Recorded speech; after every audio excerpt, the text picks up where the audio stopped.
So hey guys and welcome back to your channel Anurag कॉन्सेप्चुअल्स।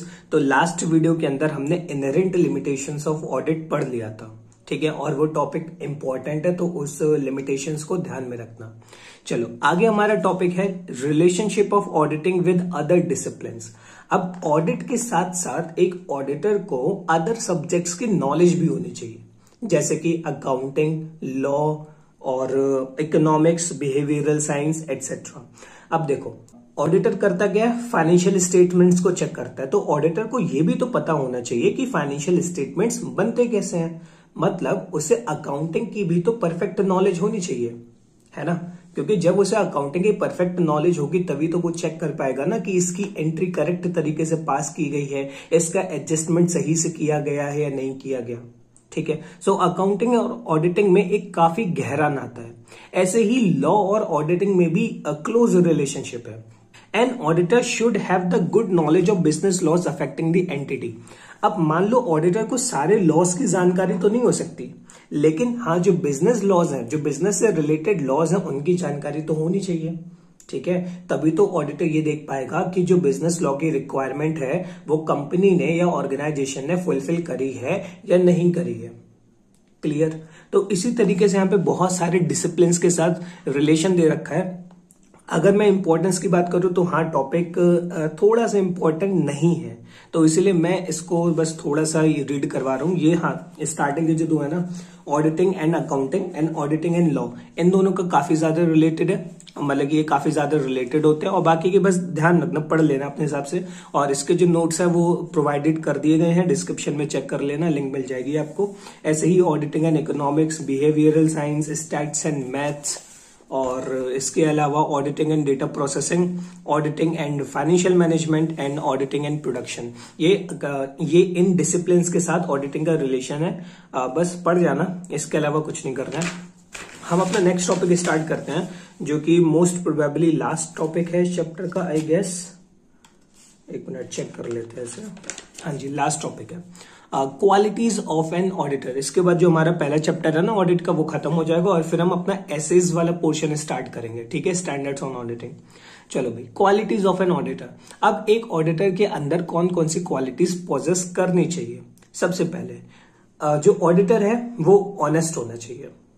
अगर ईमानदार है तो ही काम कर पाएगा। ऐसा ना हो कि भाई कंपनी में फ्रॉड निकला और कंपनी का जो फ्रॉड है वो बताने के अलावा, मतलब कि कंपनी का फ्रॉड पब्लिक करने के अलावा वो कंपनी से ही हाथ मिला ले कि देखो भाई तुम्हारा 50 करोड़ का फ्रॉड है ना, एक काम करो 10% मेरे अकाउंट में डाल दो, बाकी तुम देख लो अपना।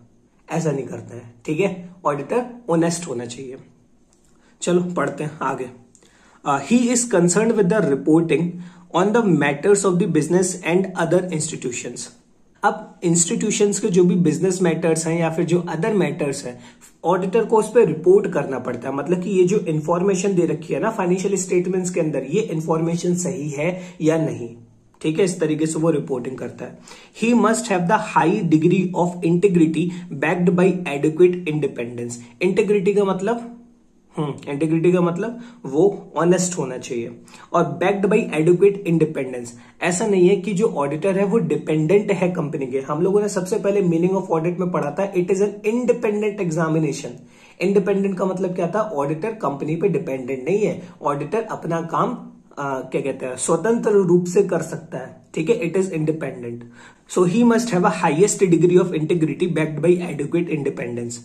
आगे, he must have a thorough knowledge of the general principles of law which govern the matters. ठीक है, उसको लॉ की भी अच्छी जानकारी होनी चाहिए।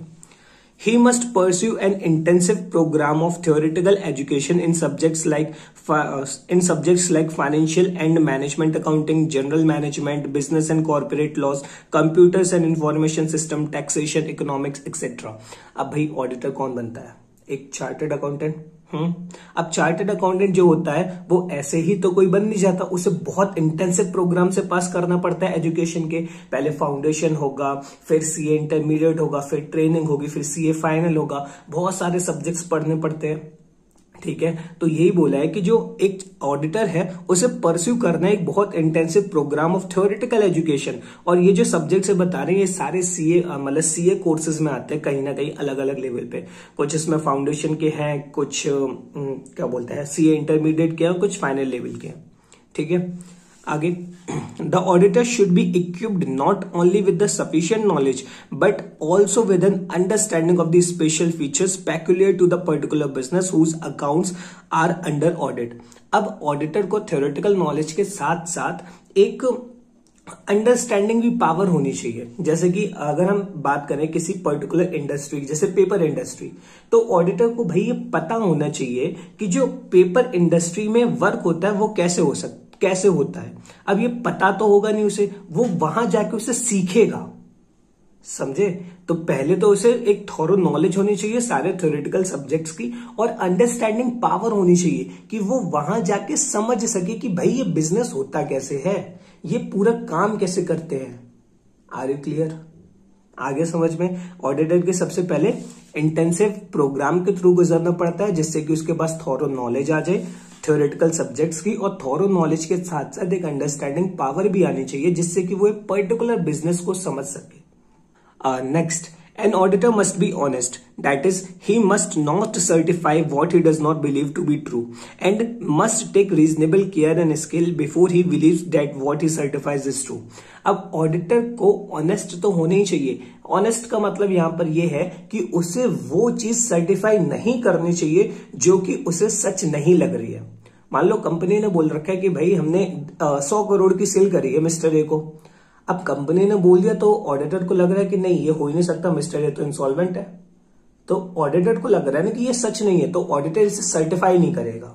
ठीक है, ये लिखा है the he must not certify what he does not believe to be true. उसे लग रहा है कि ये सच नहीं है तो भाई सर्टिफाई मत करो।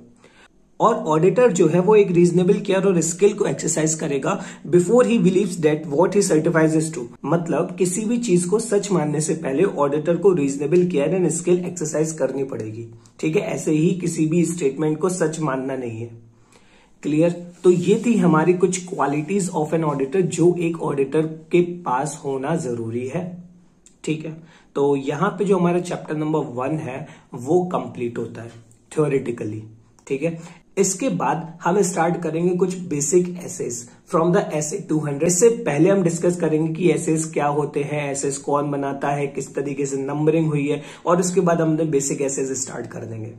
ठीक है, तो चलो मिलते हैं नेक्स्ट वीडियो में, तब तक के लिए bye bye and take care. And guys, if you like this video, hit the like button, subscribe to the channel and share with your friends.